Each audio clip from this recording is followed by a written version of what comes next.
Nous sommes la classe de première métier de l'accueil au lycée Saint-Paul-Bourdon-Blanc et nous vous proposons ce film qui prend comme point de départ la place des femmes dans la société au XXe siècle. L'exposition plurielle nous a été prêtée par les archives départementales du Loiret. Cette exposition retrace la condition des femmes dans le Loiret depuis la fin du Moyen-Âge. Nous avons pu la voir, l'étudier, puis la présenter au CDI de l'établissement. Les archives départementales nous ont ouvert leurs portes et nous avons pu visiter les 2 sites actuels, avant le grand déménagement prévu sur le futur site et qui rassemblera toutes les archives départementales. Grâce à ces visites, nous avons pu avoir accès à des documents d'archives, des articles de presse et des romans graphiques liés aux problématiques que rencontrent les femmes face à la société dans laquelle elles vivent. Plusieurs thématiques sont ressorties après l'étude de ces diverses sources et nous vous proposons d'en étudier quelques-unes. Je vais vous présenter l'extrait du dossier Nous les femmes du Courrier international qui est sorti en octobre 2022. Il a été écrit par Siri Usvet. Dans les articles, on a plusieurs témoignages de femmes qui racontent leur expérience avec l'IVG. Un des articles se passe en 1972. Une jeune femme qui a 16 ans et son petit copain il a 21 ans. Elle veut faire un test de grossesse, sauf qu'il n'existait pas. Donc son copain l'emmène dans un centre médical. Et en arrivant, il l'a laissée toute seule. Et elle s'est retrouvée toute seule et terrifiée. Son test il fut négatif, mais s'il aurait été positif, elle aurait dû aller à New York, où c'était légal, mais ça aurait été coûteux et elle n'aurait pas eu les moyens. En 2022, les États-Unis ils ont abandonné un arrêt qui autorisait et qui protégeait le droit à l'avortement dans tous les États. Et donc, chaque État peut décider de revoter cette loi ou non. Et donc, par exemple, au Texas, eh bien, l'avortement n'est plus légal. En comparaison, en France, en 2022, ils ont décidé de renforcer la loi pour la prise en charge. Donc, c'est passé de 7 semaines au lieu de 5. Et ils ont voulu aussi déposer un projet pour faire inscrire le droit à l'avortement dans la Constitution. C'est un livret qu'on a vu aux archives qui s'appelle Le massacre des petits innocents. Ça montre ce que 300 000 petits enfants auraient pu devenir s'ils n'auraient pas été avortés.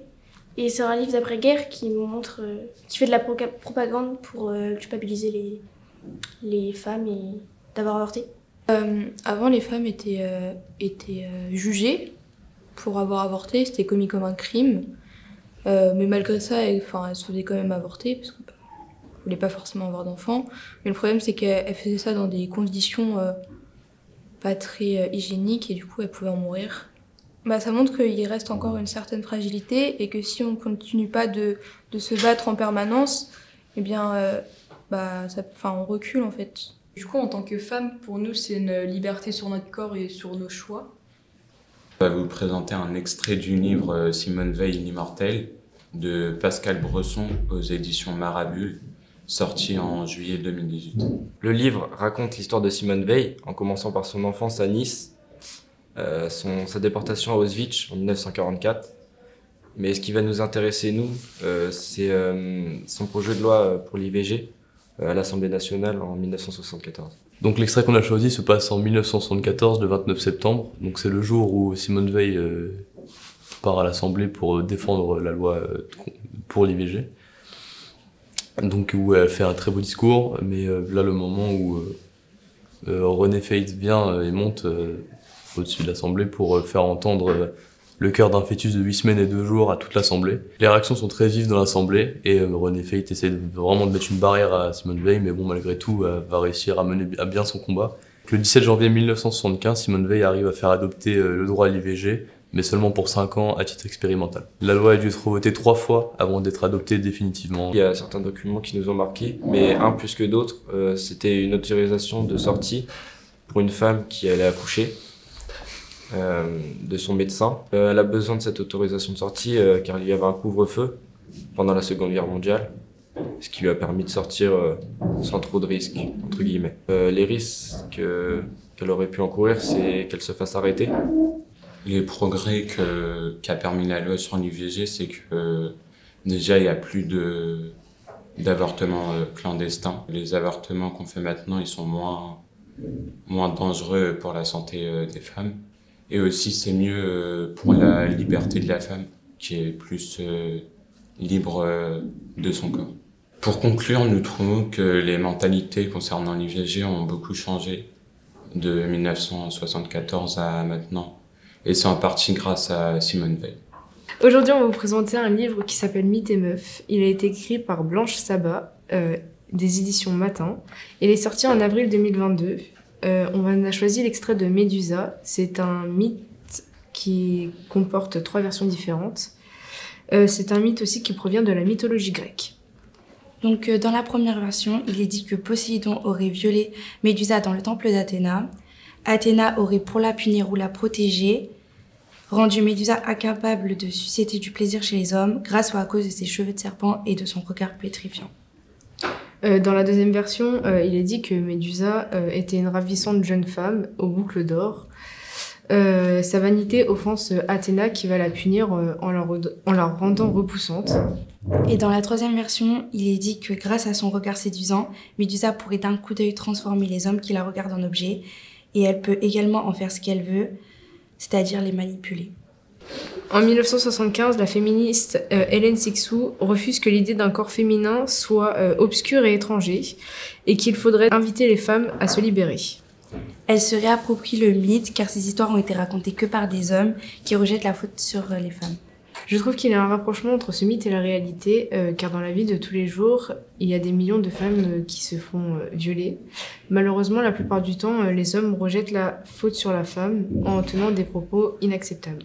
Donc, par exemple, par rapport à leurs vêtements, leur façon de s'habiller, ils disent qu'elles sont provocatrices. Et il y en a certains qui disent aussi que si elles hésitent et qu'elles disent pas clairement non, donc ils leur font du chantage pour qu'elles cèdent, bah c'est normal, c'est pas un viol. Que vu que c'est leurs copines, elles sont obligées d'accepter et que dans tous les cas, elles le voulaient peut-être un peu dans le fond.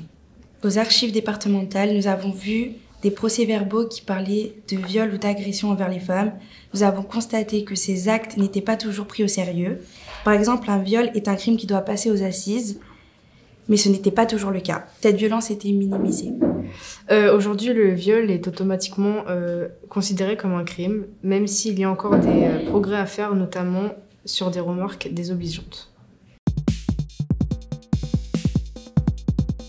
On a choisi un extrait du livre « Femmes d'exception » de l'édition Le Cavalier Bleu, écrit par Yannick Ripa en juin 2021. Paulette Nardal est née le 12 octobre 1896 à Saint-Pierre, en Martinique, et est décédée le 16 février 1985 à Fort-de-France, en Martinique. Paulette Nardal est une journaliste, écrivaine, archiviste, professeure d'anglais, marraine de la négritude et même musicienne qui est aujourd'hui comme une figure majeure de la cause des personnes noires en France et dans le monde. Elle a entre autres créé la branche antillaise de l'Union féminin et portera haut le mouvement de la négritude en 1945. Le concept de la négritude remonte aux années 1930 à César et à Senghor qui proclament l'identité commune des peuples noirs d'Afrique. La négritude est un ensemble de valeurs culturelles et spirituelles revendiquées par les Noirs comme leur état propre, prise de conscience de l'appartenance à cette culture spécifique. Les idées de la négritude sont de valoriser les Noirs, sa culture et sa civilisation, revendiquer son droit à l'existence et à la liberté. Ce courant littéraire milite à la fois pour un anticolonialisme, mais ce sont également des amoureux de la langue française et de la francophonie. Paulette et sa sœur ont une rue dédiée à Paris qui s'appelle Jardin Jeanne et Paulette Nardal.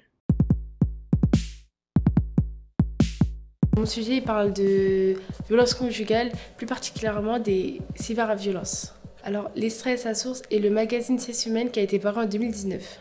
La cyberviolence concerne les femmes.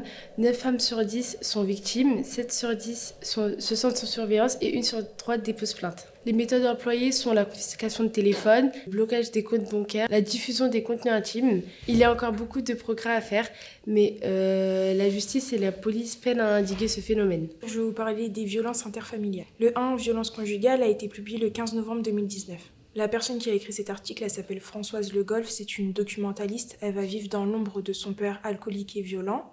À l'âge de ses 13 ans, elle va voir sa mère mourir. Son père a différentes façons de réagir. Donc il peut boire, rentrer et aller se coucher, ou dans le pire des cas, il peut boire, rentrer, tout casser, taper tout le monde et leur demander de quitter le domicile. Françoise et ses frères et sœurs, quand ils sentent le conflit arriver, ils montent dans leur chambre, ils restent habillés, préparent un sac d'habits pour pouvoir quitter la maison le plus rapidement possible. Un soir, ils vont voir leur mère mourir devant leurs yeux suite au coup que leur père lui portait. Sa sœur va essayer d'aller de l'avant, elle va dire que c'est une épreuve de la vie et elle va essayer d'avancer. Quant à Françoise, elle va se dire que c'est le passé, sauf que son corps va lui faire rappeler ce traumatisme et va lui provoquer de l'eczéma et différentes allergies. Je vais vous parler des agressions sexuelles et de la violence sexuelle. Je me suis appuyée sur un roman graphique qui s'appelle #Balance ta bulle. C'est un regroupement de témoignages d'autrices françaises et étrangères. La maison d'édition, c'est Masso Édition. Il a été traduit et sorti en France en 2020. J'ai choisi l'extrait de Claire Folkman. Elle va nous raconter l'histoire avec son amour de jeunesse. Ils sont sur le point de passer à l'acte. Elle lui demande de se protéger et lui refuse. Il la fait culpabiliser.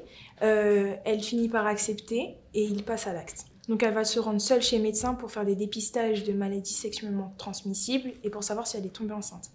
Moi je pense que c'est quelque chose qui est encore tabou de nos jours, ça arrive encore à l'heure actuelle et c'est quelque chose qui est pas assez sensibilisé. Alors moi ça me fait rappeler l'un des plus récents mouvements MeToo qui a été fait en 2013 par les femmes. Ce mouvement a été fait pour dénoncer les violences sexistes et sexuelles faites par les hommes.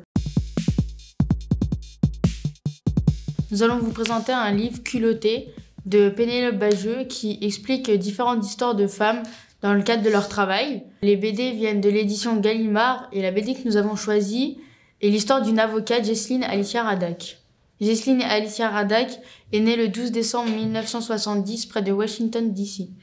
À 22 ans, elle sort de l'université avec un diplôme de civilisation américaine et de sciences politiques. Par la suite, elle intègre la nouvelle unité d'éthique du ministère de la Justice en 1995, ce qui était son rêve 4 ans plus tôt. Après avoir intégré la nouvelle unité d'éthique, elle se rend compte que le gouvernement ment et ne respecte pas les lois. Suite à ça, elle décide de démissionner et de rendre cette affaire publique, ce qui aura de très grosses conséquences pour elle. Néanmoins, elle devient lanceuse d'alerte et poursuit son travail sans perdre de vue son engagement. Cette histoire nous évoque beaucoup d'injustice, de révolte, mais aussi de détermination, et de la part de Jesseline pour arriver à faire ressortir la vérité. Nous sommes allés aux archives départementales du Loiret. Nous avons vu des documents qui montrent que les femmes et les hommes dans le domaine du travail ne sont pas égaux. Les femmes sont considérées comme faibles et incapables. Heureusement, à l'heure actuelle, les femmes ont plus de facilité à s'instruire et à trouver du travail dans le domaine de leur choix. Malheureusement, ce n'est pas encore le cas partout. Nous allons vous parler de l'obtention du droit de vote des femmes au XXe siècle. Donc, quand est-ce qu'elles l'ont obtenu et qui leur a donné ? Pourquoi elles l'ont obtenu et pourquoi elles n'avaient pas le droit de voter avant. Donc, les femmes ont obtenu le droit de vote le 21 avril 1944 grâce au général de Gaulle.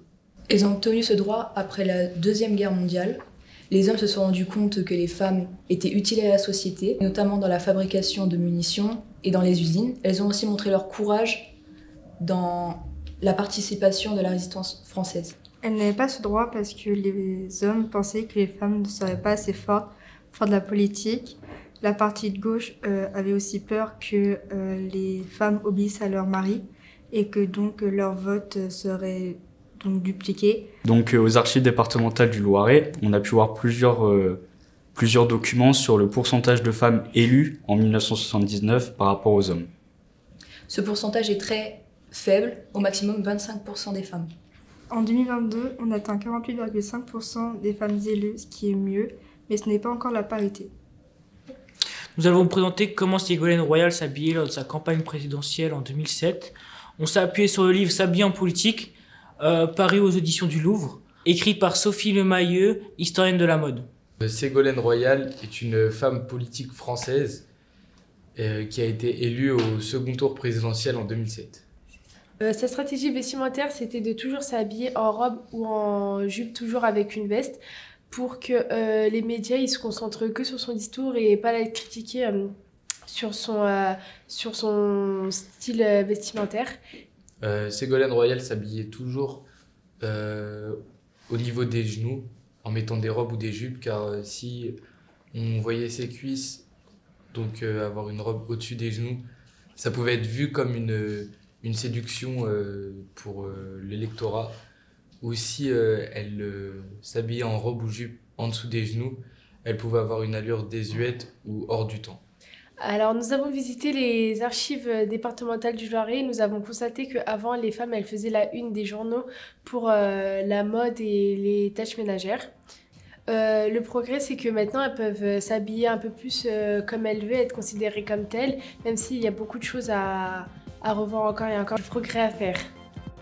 Après avoir lu et rendu compte de ces documents et de ces histoires vécues, nous constatons que des progrès ont été faits en matière d'égalité et de liberté pour les femmes, mais que rien n'est définitivement acquis et qu'il faut sans cesse rester éveillé, sinon ces acquis peuvent reculer.